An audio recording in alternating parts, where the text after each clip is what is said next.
नमस्कार. मी professor doctor Jaywant Ingale, अर्थशास्त्र विभाग प्रमुख, ND पाटील कॉलेज मलकापूर, अध्यक्ष अर्थशास्त्र अभ्यास मंडळ आणि सदस्य अकॅडमिक कौन्सिल, शिवाजी विद्यापीठ कोल्हापूर. गांधी विचार या विषयावरती यूट्यूबवरती मी व्याख्यानमाला सुरू केलेली आहे. आजचं हे 80वं व्याख्यान आहे. गांधींनी जी विविध पुस्तकं लिहिलेली आहेत त्या पुस्तकामध्ये जे विविध लेख लिहिलेले आहेत, जे विविध विचार मांडलेले आहेत, त्या प्रत्येक विचारावरती, प्रत्येक लेखावरती यूट्यूबवरती मी लेक्चर घेतो आहे. आजचं हे 80वं व्याख्यान आहे. गांधींनी माझ्या स्वप्नातील भारत या शीर्षकाचे एक पुस्तक लिहिलेलं आहे आणि या पुस्तकात 10 क्रमांकाचा एक लेख आहे, भारताकरिता माझी योजना. आणि त्यामध्ये गोरक्षणासंदर्भात गांधींनी जे विचार मांडलेले आहेत त्या विचारांची माहिती आपण घेतो आहोत.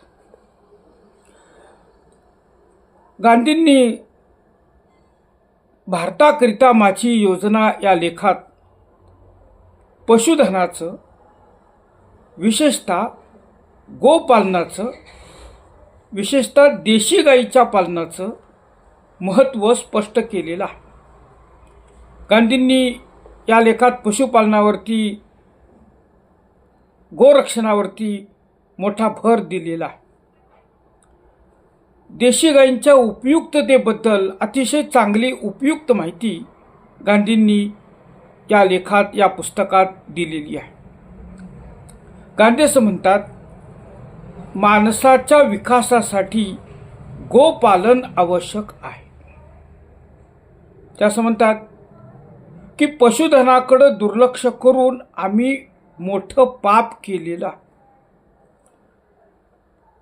गांधींना संपूर्ण देशभर फिरत असताना लक्षात आलेलं होतं की भारतीय जनतेनं, शेतकऱ्यांनी पशुधनाकडे दुर्लक्ष केलेलं आहे.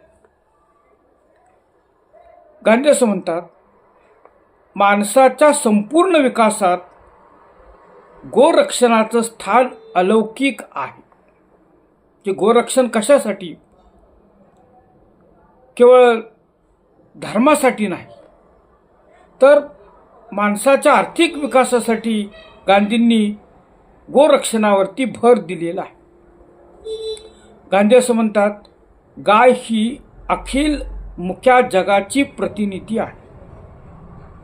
आणि भारताच्या बाबतीत ते तर असं म्हणतात की भारतात गाय हीच माणसाची सर्वश्रेष्ठ सहाय्यक आहे. गाय आमची एकमेव कामधेनू आहे. गाय आमच्या शेतीचा आधारस्तंभ आहे. म्हणजे शेतीच्या विकासासाठी सुद्धा महात्मा गांधींनी देशी गायीच्या संगोपनाला महत्त्व दिलेलं आहे. गांधी असं म्हणतात, गाय दयेची साक्षात मूर्ती आहे आणि ती देशातील कोट्यावधी लोकांचं पोषण करणारी माता आहे. गायींचं रक्षण आवश्यक आहे. ते का आवश्यक आहे हे सांगताना गांधी म्हणतात, गायीचं रक्षण म्हणजेच अखिल मूक जगाचं रक्षण करणं होय. कारण गाय ही जगातील, देशातील जी मूक जनता आहे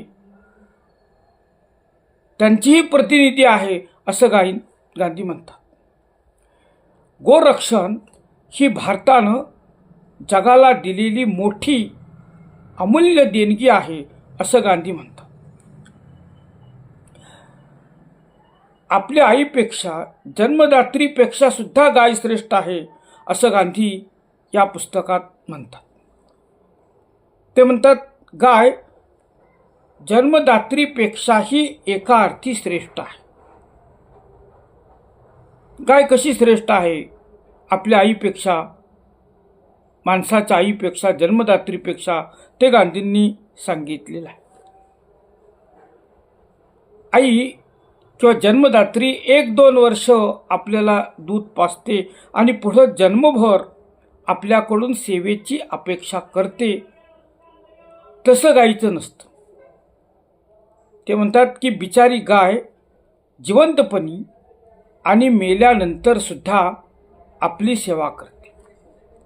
म्हणजे गाय जिवंतपणी आपल्याला दूध देते, शेण देते, पण गाय मेल्यानंतर सुद्धा तिचं मृत शरीर, निर्जीव शरीर अनेक रीतीनं आपल्याला उपयोगी पडतं.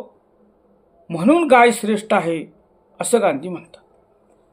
गांधी म्हणतात माणसाच्या जन्मदात्रीचं, आईचं, आपल्या आईचं महत्त्व कमी करण्यासाठी मी हे सांगत नाही, तर गाय किती पूज्य आहे एवढंच स्पष्ट करण्यासाठी जन्मदात्रीपेक्षा गाय श्रेष्ठ आहे असं मी सांगतो, असं गांधी म्हणतात.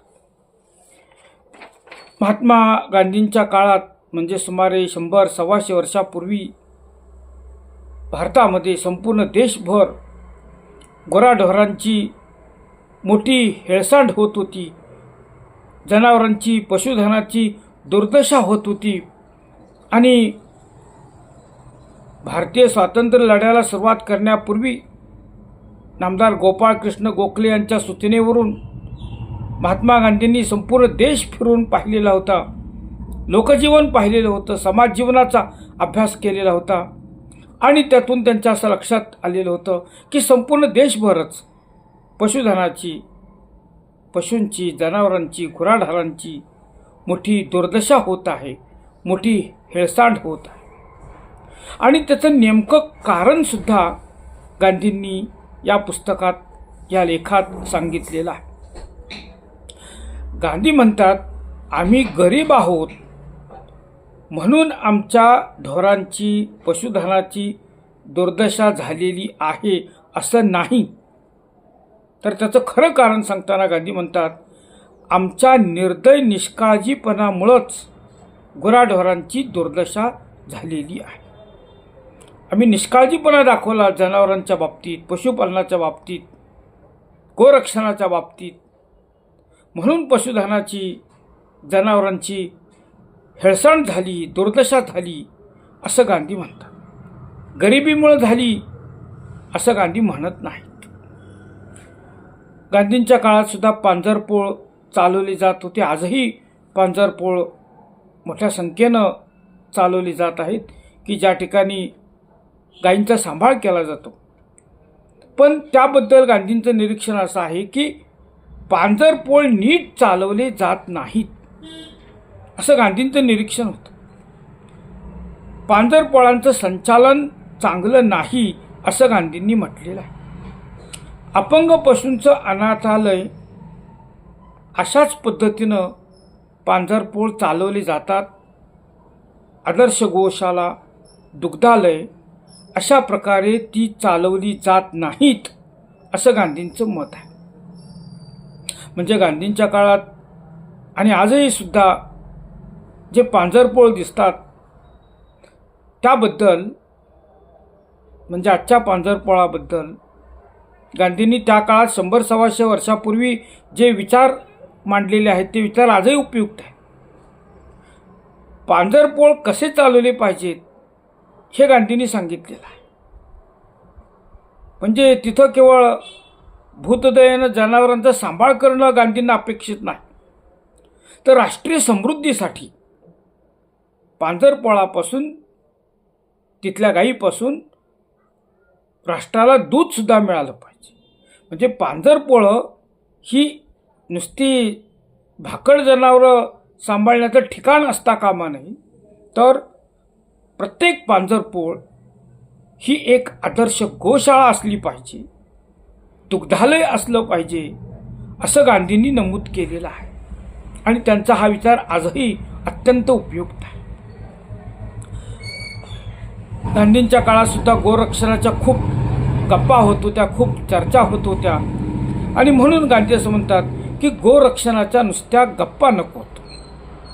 आम्ही गाईला आणि तिच्या संततीला गुलाम बनवलेला आहे आणि म्हणून आम्ही स्वतः गुलाम बनलो आहोत असं गांधी म्हणतात. म्हणजे गांधींनी गरिबीचं गुलामीचं कारण या ठिकाणी सांगितलेलं आहे. गांधी असं म्हणतात की आम्ही गाईला आणि तिच्या संततीला, वासरांना, बैलांना गुलाम बनवलेला आहे. परिणामी आम्ही स्वतः गुलाम बनलो आहोत. गाईचं संगोपन खर्चाच्या दृष्टीनं परवडत नाही, म्हणून तिचा प्राण घेऊ नये असं गांधी म्हणतात. म्हणजे गाई सांभाळणं परवडत नाही, तिचा संगोपन खर्च जास्त आहे, म्हणून तिचा प्राण घ्यावा, जीव घ्यावा, गाय मारावी अशा प्रकारचा विचार गांधींच्या काळात व्यक्त होत होता. गांधींनी या विचाराला विरोध केलेला आहे. कारण गांधी अहिंसा धर्माचे पुरस्कर्ते होते, भूतदयेचे पुरस्कर्ते होते. म्हणून गांधी असं म्हणतात की गाय सांभाळणं परवडत नाही, गायीचं संगोपन खर्चाच्या दृष्टीनं परवडत नाही, म्हणून तिचा प्राण घेऊ नये. पशुपालनशास्त्राचा पुरेसा अभ्यास करून गायीचं संगोपन परवडू शकेल असा विचार गांधींनी मांडलेला आहे. म्हणजे गाय सांभाळणं, पशुपालन व्यवसाय करणं, गायीचं पोषण करणं परवडत नाही, म्हणून गायीला मारण्यापेक्षा हा व्यवसाय कसा परवडेल याचा विचार केला पाहिजे आणि पशुपालनशास्त्राचा अभ्यास केला पाहिजे.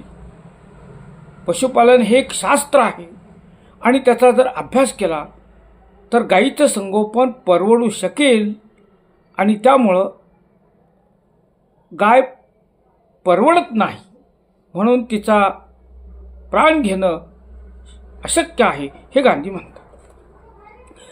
गाय आणि बैल यांचं चांगलं संगोपन हिंदूंनी करावं असं गांधींना वाटतं. तसा विचार गांधींनी मांडलेला आहे. पण तसं होत नाही. म्हणजे हिंदू लोक गाय आणि बैल यांचं चांगलं संगोपन करत नाहीत असं गांधींचं निरीक्षण होतं. आणि म्हणून गांधी म्हणतात की त्यासाठी म्हणजे गोरक्षणासाठी पांजरपोळांची पुनर्रचना करावी लागेल. म्हणजे गांधींना केवळ पशुपालन, गाईचं पालन एवढंच अभिप्रेत नव्हतं, तर गाय आणि बैल यांचं चांगलं संगोपन झालं पाहिजे यावरती गांधींनी भर दिलेला होता. आणि त्यासाठी पांजरपोळ आवश्यक आहेत, पण पांजरपोळ संचालनामध्ये जे दोष आहेत ते दोष काढून टाकले पाहिजेत. म्हणजेच पांजरपोळांची पुनर्रचना केली पाहिजे असं गांधींनी म्हटलेलं आहे. गोरक्षणासंदर्भात गांधींनी अहिंसेचा विचार मांडलेला आहे. भूतदया ही महत्त्वाची गोष्ट आहे असं गांधी म्हणतात. ते स्वतः असं म्हणतात की गोरक्षणाचं काम सोपं नाही. गोरक्षणाच्या नावानं भारतात पैशाचा खूपच अपव्यय होत आहे असं गांधींनी या पुस्तकात नमूद केलेलं आहे. गांधी असं म्हणतात की आपण अहिंसेकडं दुर्लक्ष केलं आणि त्यामुळंच हिंदूंच्या हातून गोरक्षणाऐवजी गोरक्षणाचा नाशच अधिक होत आहे. गांधी असं म्हणतात की परकीय सत्तेला हुसकावून लावण्यापेक्षाही गोरक्षणाचं काम जास्त कठीण आहे. म्हणजे गांधींनी या पुस्तकात, माझ्या स्वप्नातील भारत या पुस्तकात आणि भारताकरिता माझी योजना या लेखामध्ये गोरक्षणावरती भर दिलेला आहे आणि गोरक्षणाचं महत्त्व सांगितलेलं आहे. तरीसुद्धा गांधी असं म्हणतात की गोरक्षणाचं काम फार कठीण आहे. ते स्वतः कबूल करतात की एक वेळ परकीय सत्तेला हुसकावून लावता येईल, पण गोरक्षणाचं काम कठीण आहे.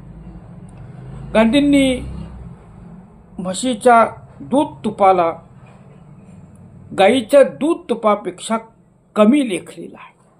गांधी असं म्हणतात की म्हशीच्या दूध तुपापेक्षा गाईचं दूध तूप अधिक चांगलं आहे, अधिक श्रेष्ठ आहे, दर्जेदार आहे.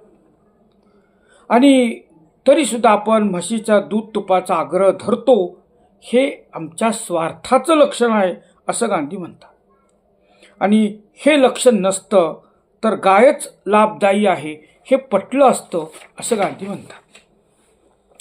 गांधींनी गाईच्या दूध तुपाचं महत्त्व खूप चांगल्या पद्धतीनं स्पष्ट केलेलं आहे. ते असं म्हणतात की गाईच्या तुपाला जो एक खास पिवळा रंग असतो ते ए जीवनसत्व असतं आणि म्हशीच्या दुधात ते तितकं नसतं.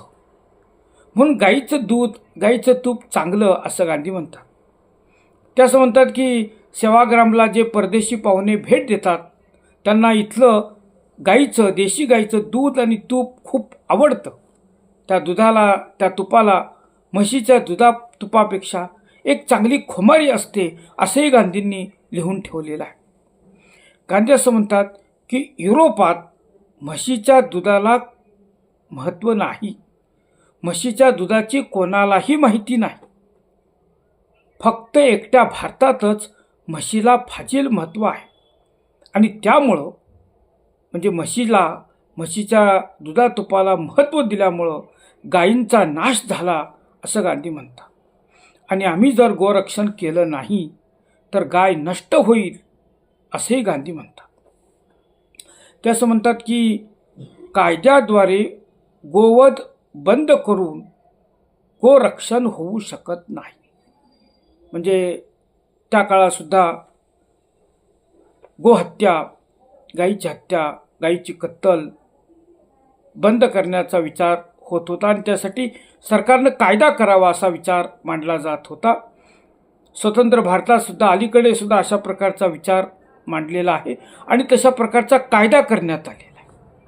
पण कायद्याची एक मर्यादा असते हे गांधींना ठाऊक होतं आणि कायद्यापेक्षा जनजागरणानं गोरक्षण होऊ शकतं यावर गांधींचा विश्वास होता आणि म्हणून कायदा करून गोहत्या थांबवणं हा एक लहानसा प्रयत्न आहे असं गांधींना वाटत होतं. गांधींनी गोरक्षणाचं महत्त्व सांगितलेलं आहे. ते असं म्हणतात की गोरक्षणामुळं गावांचा आणि तेथील लोकांचा विकास होईल. म्हणजे गांधींनी जसं या पुस्तकामध्ये खादी ग्रामोद्योगावरती, चरख्यावरती, लहान लहान उद्योगावरती भर दिलेला आहे आणि ग्रामोद्योगामुळं गावांचा खेड्यांचा विकास होईल असं म्हटलेलं आहे. त्याचप्रमाणे देशी गायींच्या पालनानं, गोपालनानं, गोरक्षणामुळं माणसांचा आणि गावांचा विकास होईल असंही मत गांधींनी व्यक्त केलेलं आहे. गोपालन कसं करावं, पशुपालन कसं करावं हेही गांधींनी या ठिकाणी सांगितलेलं आहे आणि वैयक्तिक गोपालनाला गांधींनी विरोध केलेला आहे. त्याची काही कारणं पण गांधींनी या पुस्तकात, या लेखात दिलेली आहे. ते असं म्हणतात की शेतकऱ्यांच्या वैयक्तिक शक्तीच्या आटोक्याबाहेरचं हे वैयक्तिक गोपालन आहे. म्हणजे प्रत्येक शेतकऱ्यानं गाय सांभाळणं म्हणजे वैयक्तिक गोपालन हे शेतकऱ्याच्या आटोक्याबाहेरचं आहे असं गांधी नमूद करतात. आणि अशा प्रकारे वैयक्तिक एकेका शेतकऱ्यानं अशा प्रकारे गोपालन केलं तर ते उत्तम आणि शास्त्रोक्त पद्धतीनं होणार नाही असंही गांधी म्हणतात. वैयक्तिक गोपालनाला गांधींनी विरोध करण्याचं कारण ते असं म्हणतात की लोकसंख्या वाढीमुळं शेतकऱ्यांच्या मालकीची जमीन कमी कमी होत चाललेली आहे. त्यामुळं शेतकरी घरी किंवा शेतावर गाय ठेवू शकत नाही आणि ठेवली तर शेतकऱ्याला परवडणार नाही असं गांधी म्हणतात. जमीनच तुटपुंजी, वाट्याला आलेली शेतजमीन अतिशय कमी, त्यामुळे एकटा शेतकरी उत्तम शास्त्रोक्त पद्धतीनं कमी खर्चात लाभदायक रीतीनं वैयक्तिकपणे गोपालन करू शकत नाही असं गांधी म्हणतात. गांधींचं हे विधान आजही लागू पडतं. गांधींनी भाकड जनावरांच्या कत्तलीला सुद्धा विरोध केलेला आहे. ते असं म्हणतात की ज्या अर्थशास्त्रज्ञांना दयाधर्माचा स्पर्श नाही अशा अर्थशास्त्रज्ञांनी भाकड जनावरं मारावीत असं म्हटलेलं आहे. पण गांधींनी त्याला विरोध केलेला आहे. त्यावर गांधींनी उपायही सांगितलेला आहे. जर आम्ही पशुपालन व्यवसाय जर लाभदायक बनवण्याचा प्रयत्न केला तर भाकड जनावरं मारण्याची गरज नाही असं गांधींना सुचवायचं. गांधींचा हा विचार अतिशय महत्त्वाचा आहे. गांधी असं म्हणतात की गोरक्षण आणि गोपालन, पशुपालन हा व्यवसाय लाभदायक होण्यासाठी वैयक्तिक पद्धतीनं हा व्यवसाय न करता सामूहिक किंवा सहकारी पद्धतीनं हा व्यवसाय केला पाहिजे. गोरक्षणासाठी, गायींची संख्या वाढावी यासाठी आणि गोपालन परवडावं यासाठी गांधींनी सहकारी तत्वाचा पुरस्कार केलेला आहे. सहकारी तत्वावर सामुदायिक पशुपालन व्यवसाय करावा असं गांधी म्हणतात. सर्व शेतकऱ्यांनी एकत्र येऊन पशुपालनाचा, गोपालनाचा व्यवसाय केला तर हा व्यवसाय परवडेल असा विश्वास गांधींनी व्यक्त केलेला आहे. एकटा शेतकरी करू शकत नाही, त्याची 2-3 कारणं गांधींनी सांगितलेली आहेत. एक तर लोकसंख्या वाढीमुळं त्याच्या वाट्याला आलेली तुटपुंजी जमीन, आणि दुसरं कारण एकटा शेतकरी हा व्यवसाय करत असेल तर त्याला हा व्यवसाय करता येणार नाही, लाभदायक रीतीनं करता येणार नाही, शास्त्रोक्त पद्धतीनं करता येणार नाही. कमी खर्चात एकटा शेतकरी हा व्यवसाय करू शकत नाही आणि म्हणून त्यांनी सामुदायिक सहकारी तत्वावरील पशुपालनाचा पुरस्कार केलेला आहे. गांधी असं म्हणतात की पशुपालनाबरोबर शेतीसुद्धा सामुदायिक करावी. साऱ्या गावाची शेती एकत्र करावी. एखाद्या गावातील 100 शेतकऱ्यांची छोटी छोटी शेतजमीन आहे, छोट्या आकाराची शेतजमीन आहे, ही सर्व शेतकऱ्यांनी 100 शेतकऱ्यांनी एकत्र येऊन एकत्र शेती करावी, सामुदायिक शेती करावी आणि उत्पन्न वाटून घ्यावं असं गांधी म्हणतात. म्हणजे या लेखामध्ये महात्मा गांधींनी सामूहिक सहकारी तत्वावरील पशुपालन व्यवसायाबरोबर सहकारी सामुदायिक शेतीचा सुद्धा पुरस्कार केलेला आहे. सहकारी आणि सामुदायिक शेतीवरती सुद्धा गांधींनी भर दिलेला आहे. गांधी असं म्हणतात, सहकाराचं महत्त्व सांगताना गांधी असं म्हणतात की सहकारात अहिंसा आहे. वैयक्तिक प्रयत्नाला हिंसेचा वास येतो, पण सहकारात अहिंसा असते. सहकारामुळं लोकांना व्यक्ती स्वातंत्र्याचा उपभोग घेता येतो. म्हणून वैयक्तिक पद्धत चूक आहे. मग ती शेती पद्धत असेल किंवा वैयक्तिक गोपालन, पशुपालन व्यवसाय असेल, ती पद्धत चुकीची आहे. सामुदायिक पद्धतीच अधिक तर्कशुद्ध आहे असं गांधी म्हणतात.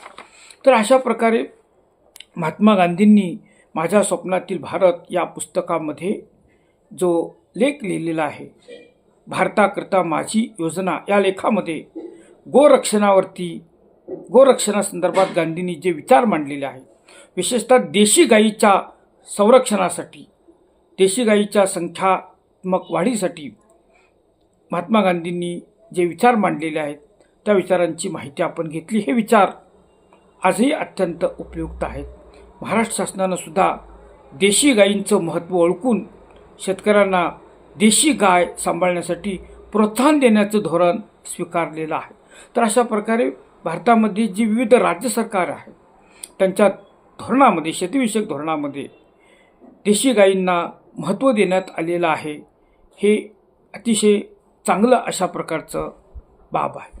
तर अशा प्रकारे आजच्या लेखात महात्मा गांधींच्या गोरक्षणासंदर्भातील विचार आपण मांडले.